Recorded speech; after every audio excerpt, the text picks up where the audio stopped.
E buongiorno cercatori, benvenuti al mio canale se siete nuovi e bentornati invece se siete miei amici a tempo. In questa puntata andremo a fare un backstage di un argomento più ampio. Infatti oggi ospiterò all'interno delle mie prospezioni due miei cari amici. Uno lo conoscete già da un video che abbiamo fatto assieme l'anno scorso alla ricerca delle pepite d'oro in Italia, invece l'altro ragazzo rimarrà una sorpresa, anche se coloro i quali arrivano proprio da quel video già sanno di chi sto parlando. Nell'avventura di oggi il nostro obiettivo quindi è trovare qualche ciottolo prezioso lungo un fiume che per ora rimarrà segreto in quanto è l'obiettivo delle nostre ricerche, e tale rimarrà anche per fare moltissimi video in futuro. Successivamente andremo nel mio studio, nel mio laboratorio casalingo.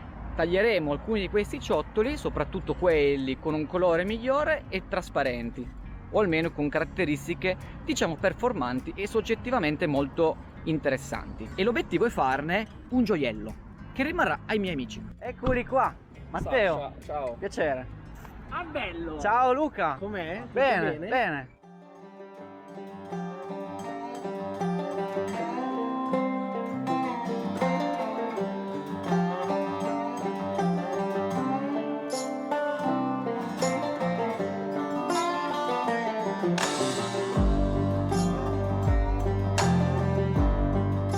Tuffo. Che freddo.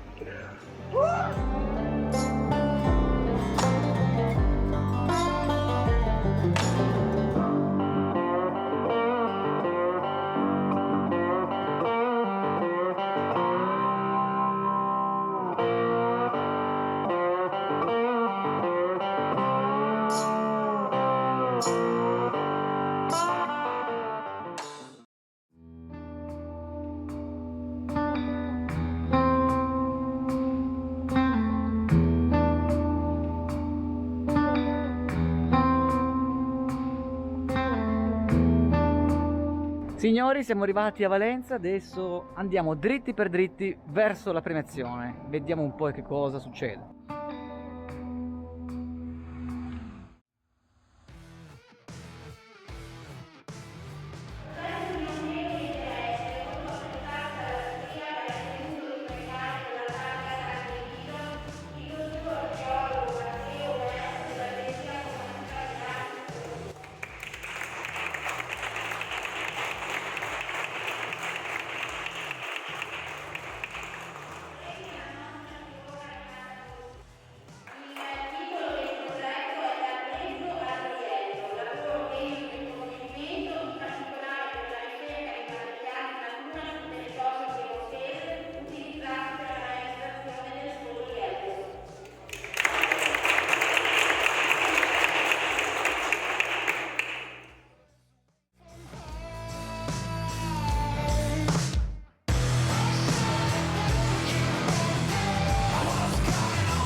Nell'arco delle mie ricerche, chiamate anche prospezioni, mi sono imbattuto in alcuni ciottoli molto particolari, composti da minerali spesso preziosi.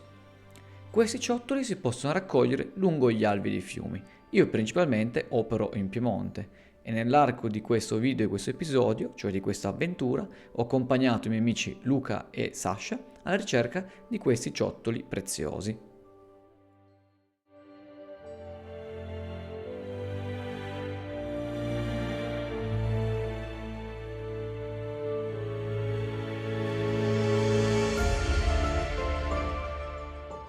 Come potrete immaginare, nell'arco delle prospezioni vi imbatterete in moltissimi ciottoli, molti dei quali essenzialmente non hanno nessun valore. E quindi grazie alla ricerca, tendenzialmente visiva oppure con l'ausilio di una mazzetta, che si possono osservare i ciottoli in maniera più performante e soprattutto quali minerali questi contengono all'interno. In questo episodio abbiamo cercato la giadeite, un minerale molto importante per la giada, la cosiddetta giada piemontese in questo caso, visto che si trova in Piemonte. Questo è un esempio. e quel minerale di colore azzurro.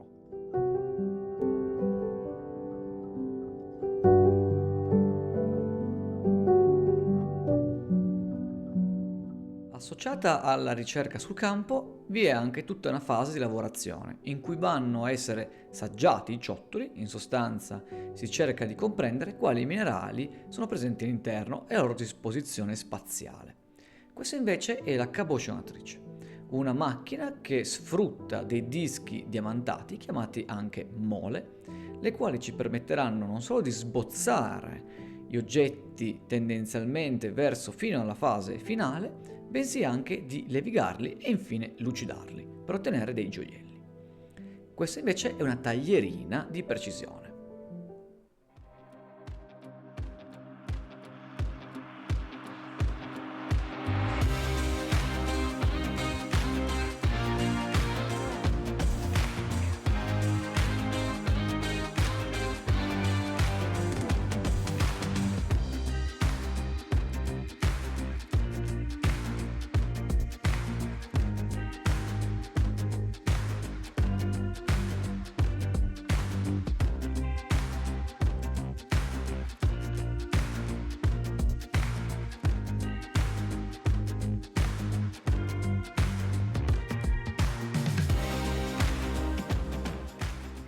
I ciottoli vengono ritagliati in fette, lungo le quali si disegnano dei profili, quindi si lavorano, si levigano e si lucidano attraverso la caboscionatrice principalmente. Adesso potete vedere un esempio in opera, come anche i ragazzi hanno fatto.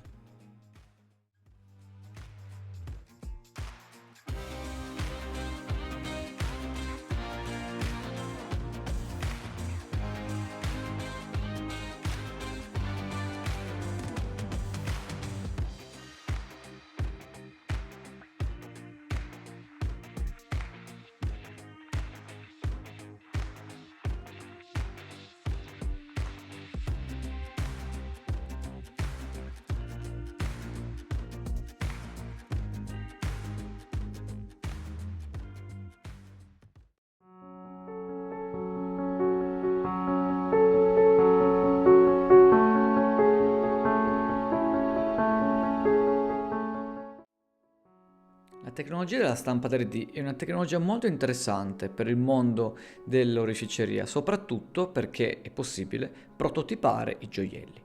In quest'ottica, alla fine di questa avventura, voglio farvi vedere qualche sviluppo che ho fatto all'interno delle mie ricerche per quanto riguarda una stampante a filamento, nella produzione di prototipi di gioielli, i quali potenzialmente, una volta stampati con materiali castabili, potrebbero essere trasformati in oro attraverso un processo chiamato fusione a cera persa.